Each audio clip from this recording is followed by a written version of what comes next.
Hello guys, I'm Duffer and welcome back to yet another Star Citizen video, and today I'm going to be reviewing and touring the Vulture in 3.19.1. This ship itself is made by Drake and is focused as a light salvage ship. This ship comes with 12 SCU of cargo space in the rear cargo hold. This is mainly used to hold the salvage you'll produce with this ship. This ship was added quite recently, this being 3.18, which was recently, but this came along with the introduction with salvaging other ships across the verse. This was a highly anticipated feature, and it also now allows for a claimer to do salvage, which is very nice of people who enjoy playing that ship. I'm going to split this ship into 3 sections, including 2 floors, top and bottom, and this ship has 2 entrances, one of these being straight into the cockpit and the other being into the cargo hold by a ramp. So now moving on to the ship tour, and we could enter the Vulture through either the rear ramp here or the ladder to the cockpit over there. I'm going to enter through the rear ramp, but I will show the cockpit entrance later on as it's quite a cool feature. So entering into here, on the right side panel we have access to closing the door, and also we can turn on and off the lights from this panel. To the left side over here is where we hold the 12 SCU of storage in a 3x2x2 space. This is quite nice, but you need a tractor beam and you can move salvage from space to space. To the right of this we have the salvage compactor. I will go more in detail on this on the salvage section, but in short, salvage goes in here, pops out there, and then you move it from there to a space there. This is it for that side, and on the right side of the wall we have access to a couple of modules, but that's that. So moving on towards the left side over here, and we have access to the ladder. This takes us up onto the 2nd floor, and just before we enter into the room we have access to another module there, and access to a locker and 2 weapon storage places. Currently the locker isn't usable, but the weapon storages are. Moving on towards the right side though, entering into here, just to the left we have more modules, and on the right side just here we have access to a bed. It's quite a nice bed, you can lie down and log out here after doing a heavy day of salvaging. It looks like here there's a fire extinguisher holder, but there's no fire extinguisher, so I don't know if that's dangerous or a hazard, but you'll have to tell me. Just to the left side of the bed here we have a restroom, access through this button, and you have access to a shower and a toilet combined. It's quite nice they added that in, just in case in the future you need to go. You can close this just through that panel, and to the left side it's opened up for me, then close. But to the left side here we have access to the cockpit.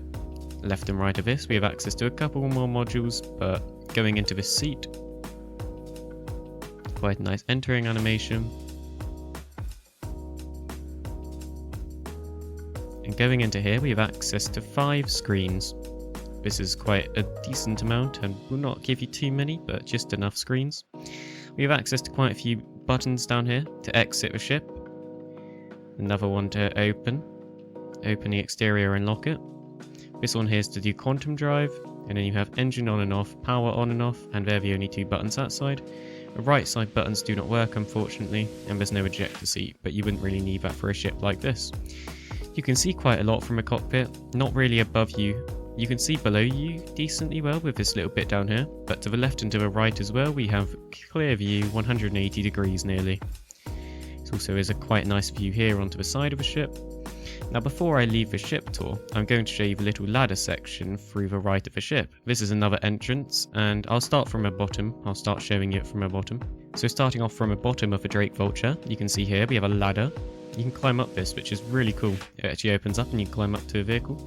And this gives you access to a whole length of the Vulture actually. You can walk all along the arm over here. This gives you access to the tractor beams over there and the salvaging features here. These will be added in the future, I'll talk about them later on in the video though. So you can walk back along here. Oh, I've got a light gravity isn't anymore. You've got a little access here, then access into the cockpit from here. Here we go, and then you can sit straight into the vehicle. It's quite a cool feature this is, and adds another way to enter the vehicle. But that's it for a ship tour. So now starting off with the salvaging, and what I like to do is go into the contract manager, and if you look down to salvage you can see there's a few options here.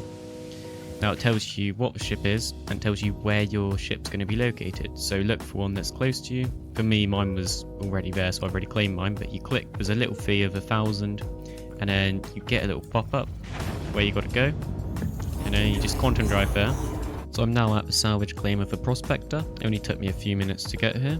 And so to start off salvaging, what you're going to want to do in the Vulture specifically is you press M, and that begins kind of the mining mode. It starts.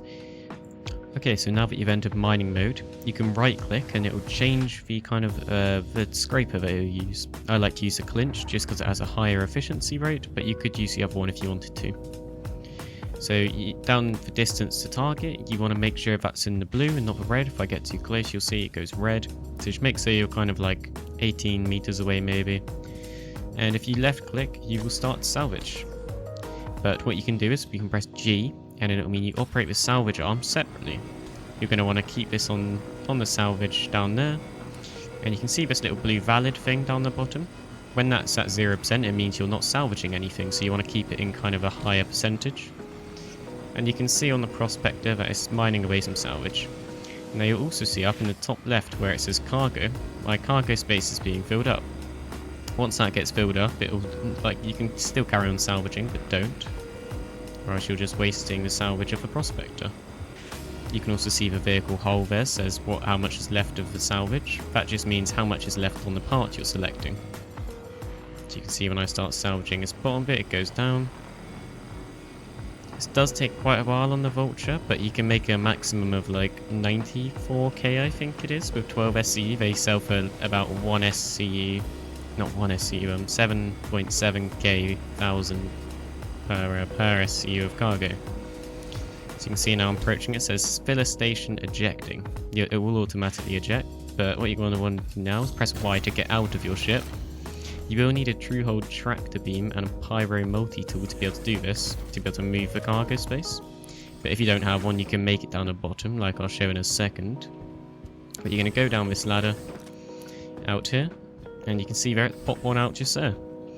Now here, you can either have a look at cargo, you can eject it if it's full, or you turn it off auto eject. And under create, if you don't have one of these, you create a pyro multi-tool here. And then a true hold tractor beam here, it's 0.89 SCU for a pyro and then 20 for a true hold tractor beam, and they pop out just there and you grab it and equip it. Now after this, you're going to grab it, pull it back there, and these are the 12 SCU of cargo space you've got, and you're going to just left click again, and then it'll drop it. Now that's 1 SCU done, worth 7.5k. You should do that another 12 times, and once you've finished off that on air, if you want to destroy the salvage claim, you just abandon the contract and you'll get no penalties for doing that, because of the fact it's quite hard to completely strip the hull of something. But other than that, it's not too fast doing it in a Prospector, but it is a lot of fun. If you can get your hands on a Reclaimer though, which it's not an easy thing to do, you'll have a lot more fun too. It just feels very relaxing salvaging in the Vulture. I might make a video of just salvaging. I just enjoy it that much.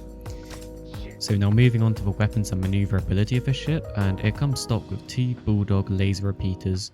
These are alright for dealing with light targets and will get the job done, but they're nothing special. They can be upgraded to cannons or better repeaters to make them a little bit better, but you only get 2 of them. You get no missiles, so it's not a very combat heavy ship. Even though you shouldn't really be doing combat in this ship anyway, you've gone wrong if you are trying to. It comes stock with 2 Bulwark shields, which only have 1500 HP each. These are absolute rubbish. You might be able to see when I was trying to fight a Gladius, I got absolutely destroyed. My shield's ruined in seconds just there that week. Do not do combat in this thing, it is not worth it. And for manoeuvrability as well, I struggled to turn with a Gladius. It was really hard to keep up with it. The acceleration's alright, the deceleration not so good. Just overall, do not do combat in this thing. Just run if someone tries to fight you, because any competent pilot will be able to kill you really quickly in this thing. So that's that. So now moving on to the ship upgrades you could make, and starting off with the weapons, you get stock 2 Bulldog laser repeaters, which I said earlier. You could trade these out to a couple of FL11 laser cannons, which is what I personally would do, but still not worth it because you're not going to be fighting anyone in this ship. 2 of these, yep. Moving down below that, we have 2 shields. One of these are stock for Bulwark shields. Trade this out to a 7SA Concorde. Not really worth doing this because you only get an extra like 125 HP each shield, so you're still going to die really quickly. You can do it there if you want. Power plants upgrade to a Breton from a Fortitude. Not really worth it though. Coolers upgrade from a Thermix to an Ultraflow. Still again not really worth it. This is worth it though. Upgrade the quantum drive to an Atlas, which gives you nearly double the speed that you can quantum drive at and allow you to access your salvage spots a lot more quicker, and it'll make it much more enjoyable for the vehicle. So the only upgrades I would really recommend out of all of them is the maybe weapons upgrades and the quantum drive upgrade. The rest of them are not worth it. But that's that for the ship upgrades, not too many. So moving on to the price and the overview of this ship, and currently it's only available as a standalone ship to pledge for $210, £212 10p for euros, or £178.50 for Great British pounds. Now it's not available to buy for in-game AUC, to rent, or to buy as a starter pack. This is just because they want to get the most money out of it before they release it to everyone in-game. But I'm going to guess it's going to be around about 3 million, just a bit more than the Prospector maybe, because it's more money to buy as a standalone ship, and it does do things differently which people enjoy more, I've got to say. So that's that for the price. So moving on to the overview of this ship, and I would say buy it if you know you're going to enjoy hours of salvage gameplay, as that's kind of all this ship can do. It's not worth putting any ground vehicles in the back. I don't even know if it can store any actually, it's really small back there. You can make about 94,000 AUEC per 12 SCU stored, which might take you around about an hour to fill up, but it's quite enjoyable. So it's not bad as a starting profession, and only costs about 1k per salvage claim you want to do. Or you could go find them yourself, but I struggle a lot more doing this. So I personally would give this ship a buy, but that's my own opinion, as I do love salvage and I love it on the Reclaimer and all of them ships. So as we'll see how much it is for AUVC at a later time, then I might do another review on it, because it'll probably have changed by then. Thanks for watching the video, and make sure you do like and subscribe, and even join the Discord if you wanted to, the link's in the description. Duffer out.